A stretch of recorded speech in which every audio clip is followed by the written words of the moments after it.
Bueno, continuamos entonces con nuestro tema 6, las virtudes, la segunda parte, y ya nos encontramos en el tema 5, que es la necesidad de las virtudes morales. Y nos dice Vadel que por lo menos tres importantes razones por las que la persona necesita adquirir las virtudes. La primera es que tanto la razón como la voluntad no están determinadas por naturaleza a un modo de obrar recto, porque la voluntad puede equivocarse al determinar cuál es la acción adecuada para alcanzar un fin bueno. La voluntad también puede querer muchos bienes que no están de acuerdo con la recta razón, que no suman, que no son buenos, que no son positivos, que no perfeccionan a la persona. Y también los bienes apetecidos por la afectividad sensible no siempre son convenientes para el fin de la persona, para perfeccionar a la persona.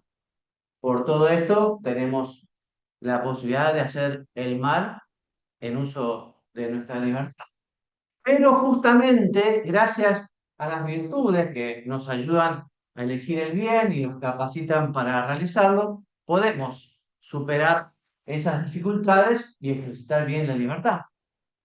Segunda razón, el pecado original. Este pecado original, este primer pecado de nuestros padres Adán y Eva, introdujo un desorden en la naturaleza humana que no la perjudicó totalmente, pero quedó inclinada hacia el pecado y tiene esa dificultad para conocer la verdad. También se le ha endurecido el corazón, la voluntad para querer el bien y también generó esa falta de docilidad de los apetitos, la razón, los apetitos quedan desordenados, las pasiones. Y además del pecado original, también están los pecados personales que agravan todavía más este desorden, ¿no? Bueno, todo esto hace más necesario que las potencias operativas de la persona, o sea, la razón, los apetitos, sean sanadas, sean perfeccionadas por las virtudes que justamente éstas le otorgan prontitud, facilidad y también gozo, alegría para hacer el bien. Y por último, la tercera razón es que las circunstancias en las que la persona puede encontrarse a lo largo de la vida son muy variadas, son muy diversas. Entonces, las normas generales no siempre se adecuan a un caso particular y allí está justamente la prudencia y allí están las virtudes que justamente le ayudan al hombre a tomar esa decisión, a hacer esa elección, ¿no? Por eso las virtudes, todas las virtudes proporcionan la capacidad habitual de juzgar correctamente para elegir la acción excelente, la mejor acción, la voluntad de Dios, digamos, ¿no? Esta experiencia personal e histórica muestra sobradamente que la necesidad de las virtudes sobrenaturales, las virtudes humanas, son fundamentales para quien se sabe llamado a la santidad, a la perfección, para quien sabe o quiere hacer el bien, quiere identificarse con nuestro Señor Jesucristo, a fin de cumplir la misión que nuestro Maestro, el Señor, nos ha encomendado. Bueno, gracias a las virtudes, entonces, la vida de la persona goza de una fuerte unidad. Todas sus acciones se dirigen de un modo estable y firme a la amistad con Dios, al amor a los demás, a la perfección, al bien. 6. ¿Cómo se generan las virtudes morales, ¿no? Bueno, entonces, recordemos que todos los seres humanos hemos sido creados por esta bondad divina que no tenía obligación de crear nada, de crear a nadie, que nos creó libres, que nos quiso hijos suyos y que además nos invita a responder libremente a este amor que Él nos otorga, ¿no? Entonces, por eso nosotros, que nos encontramos en comunión con el amor de Dios, procuraremos manifestar nuestra gratitud, nuestro agradecimiento a ese amor, siendo fieles a su llamada, a su invitación y sobre todo buscando el bien, buscando hacer el bien. Entonces, nuestra vida tiene que ser una respuesta ese amor creador y redentor. ¿Y cómo respondemos entonces? Te lo decía, respondemos obrando el bien, eligiendo correctamente, que siempre supone cumplir la voluntad de Dios, ¿no? Así, eligiendo libremente el bien que se nos presenta en cada momento, porque ese bien constituye una llamada de Dios. En cada momento nos encontramos con un bien que debemos realizar, trabajar y ayudar a otra persona, ¿no? O sea, me viene a la memoria una película, Al Pacino, Perfume de Mujer, que defiende a un muchacho, él había sido un hombre, que dijo, yo en la vida tuve que tomar muchas decisiones, podía elegir el bien o podía elegir el mal, y siempre elegí el mal, dice, ¿no? Y después habla loas de este muchacho, que estaba siendo enjuiciado por una cuestión universitaria, en fin. Pero efectivamente todos nosotros en la vida estamos eligiendo y se nos abren esos caminos, esas posibilidades de elegir el bien o elegir el mal. Y justamente las virtudes son las que nos ayudan a elegir el bien, nos ayudan a ir por el camino de la verdad, nos ayudan a cumplir la voluntad de Dios. En cada uno de esos bienes nos llama Dios para que, realizándolo por amor a Él, diciendo sí, respondemos ese amor que Él nos da. Ese sí es la realización concreta del amor al bien, al que estamos inclinados de modo natural y que se expresa en acciones buenas, en acciones concretas, ¿no? Diciendo sí, muy bien, por amor a Dios, nos identificamos con Él, hacemos su voluntad, nos perfeccionamos. Y lógicamente, esto es un círculo virtuoso, ¿no? En la medida en que vamos eligiendo el bien, después ya veremos cómo el bien se va haciendo con natural, cómo va siendo cada vez más fácil, digamos, porque hay ese acostumbramiento bueno a la elección, ¿no? Esta elección libre y constante de acciones buenas genera un nacimiento y un crecimiento de las virtudes morales en la voluntad y en los afectos, ¿no? De modo que si realizamos acciones justas, nace en nosotros la virtud de la justicia. Si somos fieles a los compromisos adquiridos, nace y crece en nosotros la virtud de la fidelidad, ¿no? O sea que la virtud es justamente una repetición de elecciones buenas, de actos buenos, ¿no? Y a su vez también las virtudes nos dan más firmeza, nos dan más fuerza y por lo tanto ya vamos a ver, nos hace más libres, ¿no? Cuando la vida se entiende como una respuesta al amor de Dios, las virtudes adquieren su verdadero sentido, que consiste justamente en ese perfeccionamiento, en ese ir identificándose con el Señor Jesucristo, porque justamente esa persona procura elegir con acierto, ¿no? Y realizar cada vez con más amor esas funciones con las que en cada circunstancia respondemos, ¿no?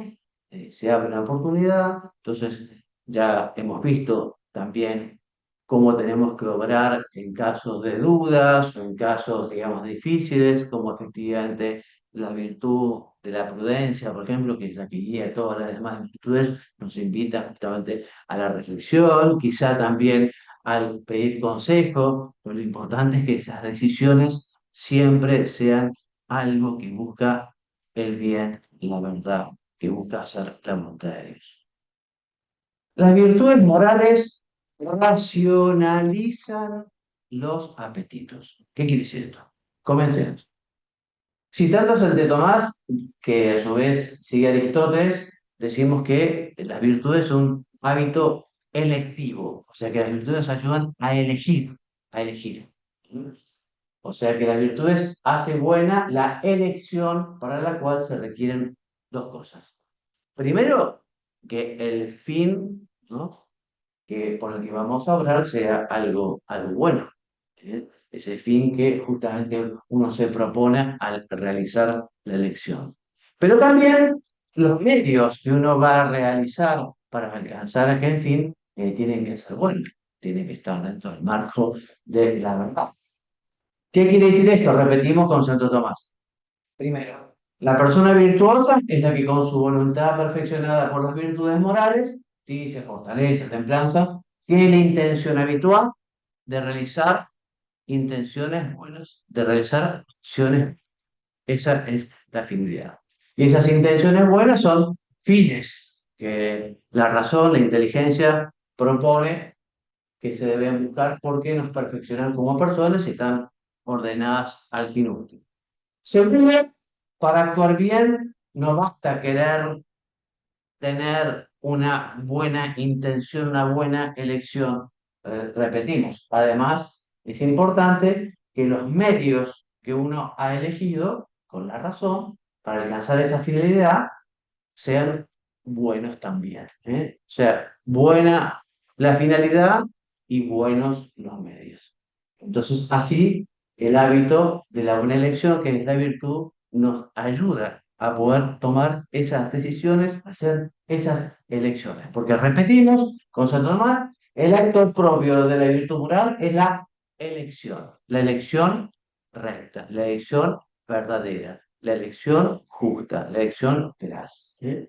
En consecuencia, es la razón la que propone la intención buena para que se debe alcanzar este bien y elige el bien que debe realizar y esa razón lo que hace es mandar a la voluntad y a los afectos para que quieran realizar esa acción. Y si la voluntad y los afectos obedecen a la razón, se van perfeccionando porque se van formando, se va plasmando en ellas esas virtudes, ¿no? La virtud de la justicia, la virtud de la fortaleza, la virtud de la templanza. Dicho de otro modo, y volvemos al título, ¿no?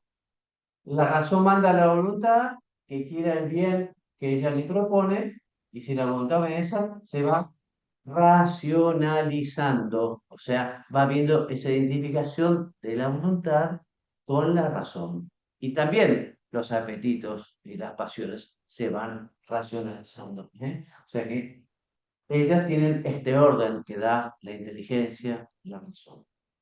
Se puede concluir, por tanto, que las virtudes morales son el mismo orden de la razón implantado en la voluntad y en los afectos.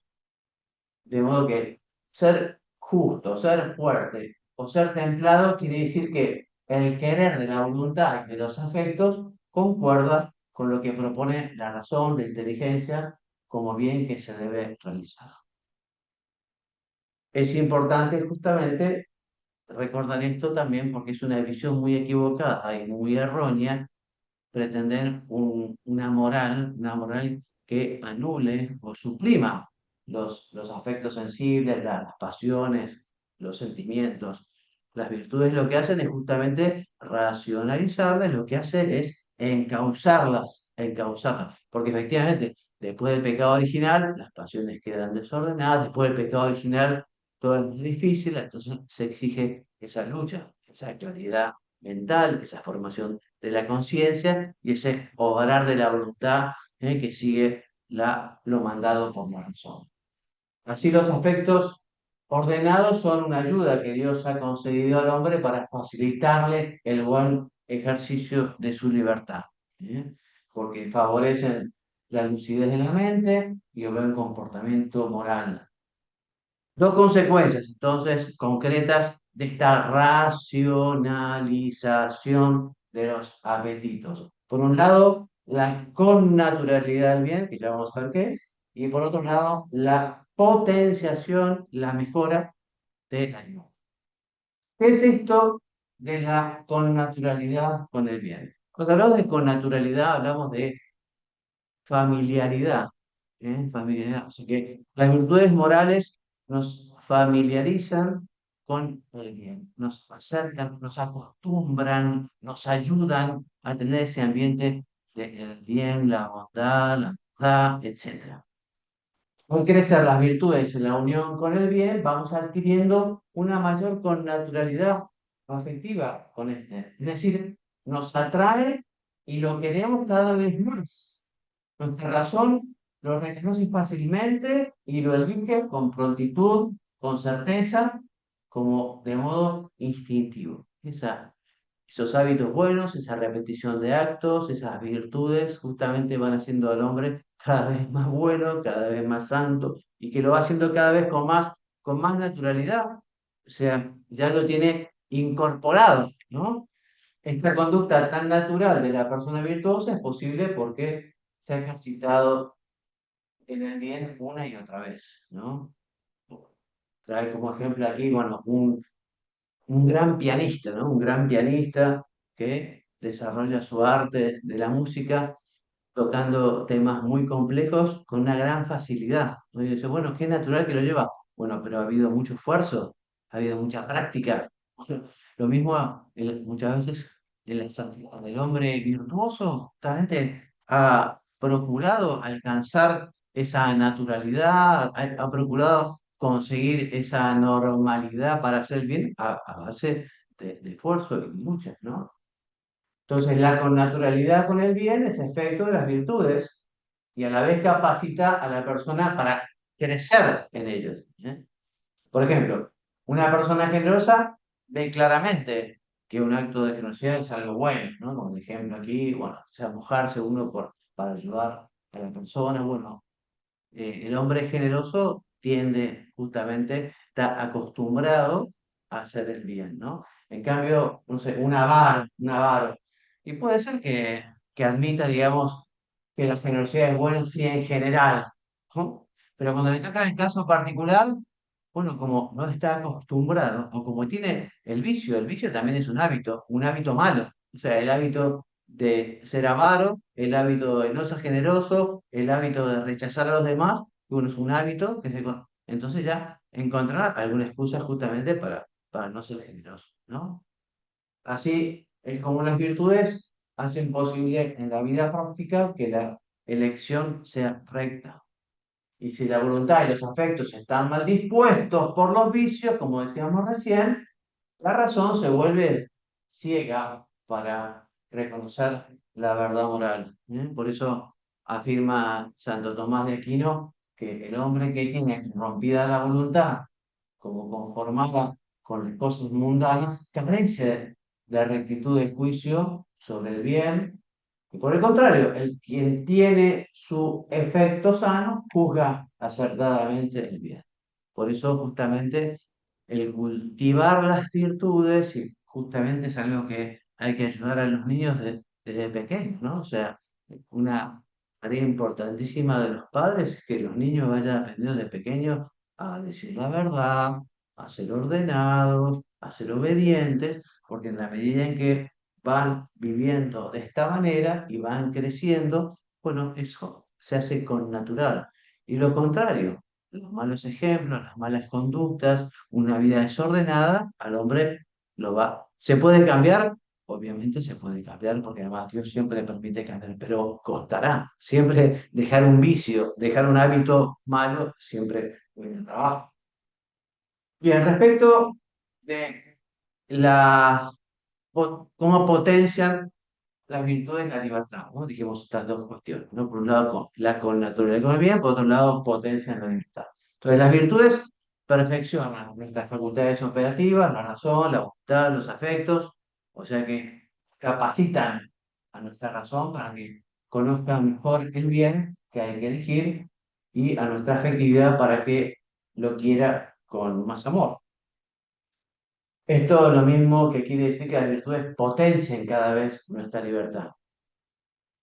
Recordemos que justamente lo contrario, la maldad, el pecado, todo eso esclaviza, hace el hombre, menos humano. En cambio, la virtud, la bondad, hace al hombre, hace al hombre más libre, ¿eh?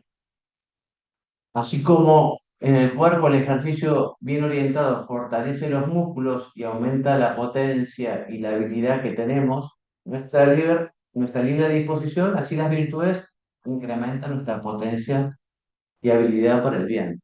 Recuerden los ejercicios espirituales de San Ignacio de Loyola. Yo también decía mi ejemplo, así como uno se ejercita físicamente y corre, y camina y mejora, bueno, también esos ejercicios espirituales, ¿no? En el caso de los retiros, la oración, la meditación, bueno, estamos hablando acá de las virtudes, ¿no? O sea, el vivir las virtudes, el conseguir luchar para crecer en las virtudes, bueno, es todo un ejercicio que uno tiene que hacer. Las virtudes son fruto de un ejercicio continuo de la propia libertad. Hemos dicho, las virtudes nos ayudan a elegir, a elegir. Y justamente la virtud, la libertad se caracteriza porque uno tiene esa capacidad para elegir. Cuando uno elige siempre el bien, siendo virtuoso. Cuando elige el mal, entonces adquiere el pecado y el vicio, llegado el caso. Entonces, estas virtudes las adquirimos realizando libremente acciones buenas y a la vez potencian nuestra libertad. Nos da más poder para realizar acciones buenas por amor. Y ese amor, realizado en cada acción concreta, nos hace crecer por dentro con el bien que amamos y lo realizamos paso a paso. Bueno, características del obrar virtuoso. Entonces, el obrar virtuoso es el obrar más natural y humano, lo decíamos hace un ratito, ¿no? Porque las virtudes, lejos de anular o reprimir las tendencias esenciales de la persona, lo que hacen es encauzarlas hacia la verdad, hacia el bien, ¿no? Y así efectivamente esto perfecciona a la persona. Por otra parte, las virtudes hacen que reine entre las diversas potencias operativas ese orden, ese concierto, esa unión, esa armonía que corresponde a la naturaleza humana, inclinando a cada una de ellas a su propio, a su operación perfecta. Bueno, entonces cada uno desempeña su papel natural. La razón dirige, la voluntad manda, la sensibilidad ayuda, la fuerza corporal obedece. Sí, y esta consecuencia de esta armonía, nos dice, ¿no? Pinkers, la consecuencia de esta armonía es que la conducta virtuosa se realiza con firmeza, con prontitud, con facilidad y con alegría, con gozo. ¿Eh? Actuar con firmeza es obrar con un carácter más intenso, ¿no? Efectivamente, la voluntad de un modo estable ya está acostumbrada y realiza aquello con sencillez, con rapidez, con alegría, con facilidad, con prontitud, ¿no? Que no es automatismo, no es automatismo. Eh, Uno tiene un toque, no, es ordenado, pero es un toque. Bueno, pero ahí está faltando justamente el fin de la elección, los medios de la elección, evidentemente, para que sea virtuoso tiene que haber una finalidad que sea justamente la de elegir el bien, la bondad, la voluntad de Dios, ¿no? O sea, por eso es que importante es también siempre en la vida rectificar la intención. ¿Por qué motivos estamos haciendo las cosas? No nos quedemos solo por un cumplir o porque hay que hacerlo o porque así. No, hagámoslo por motivos trascendentes, por amor a Dios, por amor a los demás, para ganar justamente la posibilidad de la bienaventuranza eterna, etcétera, etcétera, etcétera, ¿no? Entonces, las virtudes, como hemos dicho, connaturalizan a la persona con la conducta virtuosa, de modo que ésta se convierta en algo natural, ¿eh? Que causa gozo y satisfacción. O sea que la vida se ve de otro color, porque efectivamente esa persona ya está acostumbrada a elegir el bien, a buscar el bien, a desear el bien, a casarse con el bien, ¿no? Por eso, gracias a las virtudes, hacemos el bien que debemos hacer, no con amargura, ¿no? O como quien carga una pesada carga, contradiciendo una y otra vez nuestra afectividad, ¿no? No, no, todo lo contrario. Se realizan aquellas acciones con alegría, con verdadero interés, porque todas las energías intelectuales y afectivas cooperan a la realización del bien. Y por último, vemos este número, el número 9, ¿no? Que dice que las virtudes morales como término medio, ¿no? Ya Aristóteles decía, in medio virtus, esto no es de Aristóteles, así textual, porque por un lado él escribía en griego, no en latín, pero en su ética a Nicómaco justamente nos dice que la virtud está entre dos extremos que son negativos, dos extremos que son negativos. La mejor explicación es justamente, por ejemplo, la persona que es valiente. La persona que es valiente, la valentía está entre la temeridad, o sea, el hombre que no tiene ningún filtro, el hombre que arriesga todo justamente sin considerar y sin prudencia, y lo que es la cobardía. La cobardía. Entre la cobardía y la temeridad está la virtud de la valentía, ¿no? Por eso no se entiende mal si se habla de la virtud como término medio, como una invitación a la mediocridad. No, no, no, no. Al contrario, la acción óptima o excelente es justamente la opción virtuosa. ¿Eh? Entonces, justamente la virtud está entre el exceso y el defecto, entre el exceso y el defecto. La temeridad es un exceso, ya un riesgo se toma temerario, ¿no? O sea que no hay prudencia, y el otro extremo justamente es la cobardía. Por eso la virtud moral, afirma Pinkers, es la cualidad que permite a la razón y a la voluntad del hombre llegar a su máxima potencia en el plano moral, producir las obras humanamente perfectas y por lo mismo conferir al hombre la actitud del valor que le conviene. Estas virtudes capacitan a la persona para realizar acciones perfectas y alcanzar su plenitud humana, ¿no? Y la dispone también a recibir con la gracia de Dios la plenitud sobrenatural, que es la santidad. Por eso decíamos, ¿no? Con Aristóteles, ¿no? Esto se refiere específicamente, por ejemplo, a las virtudes que perfeccionan a los apetitos sensibles, fortaleza y templanza. Y acá está el ejemplo, ¿no? En efecto, respecto a las propias pasiones, cada uno también es distinto a los demás. En este sentido, también lo que puede ser un riesgo para uno, quizá no lo es para otro. Lo que quizá dice, realizar determinada acción externa, como comer, por ejemplo, cierta cantidad de alimentos, puede constituir un acto de templanza para uno y no para otro. Lanzarse al mar para salvar a alguien puede ser una acción valiente para una persona y temeraria para otra, si por ejemplo no sabe nada, algo totalmente temerario, ¿no? Bueno, vamos a dejar acá para ya la próxima semana tocar este número 10, que es esa conexión o interdependencia que existe entre las virtudes.